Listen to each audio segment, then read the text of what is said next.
Everyone, সবাই কেমন আছো? আশা করি সবাই ভালো আছো, আর আমিও ভালো আছি। তো এখন কি বলো তো, উইন্টার সিজন তো চলেই এসেছে। সকালবেলায় ঠান্ডা ঠান্ডা একটা বাতাস, আবহাওয়াটা ভীষণই মিষ্টি মিষ্টি, আর শীতের আভাস ভাসছে। তবে যাই হোক, এই যে স্কিন দেখছো, এখন থেকে যদি কেয়ার না করো তাহলে কি হবে জানো? সে খরাতে দেখেছো জমিগুলো কিভাবে ফেটে যায়, ঠিক সেইভাবে ফেটে যাবে। তো সেই জন্যই বলছি, খুব তাড়াতাড়ি স্কিন কেয়ার শুরু করে দাও, বুঝলে? হ্যাঁ, আমি তো শুরু করে দিয়েছি, দেখতেই পাচ্ছ।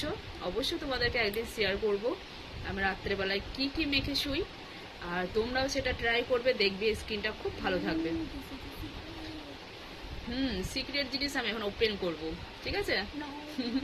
আমার মেয়ে বলছে সিক্রেট জিনিস বলা যাবে না, তবে চেষ্টা করবো একটু তোমাদের সঙ্গে তুলে ধরার জন্য। So by.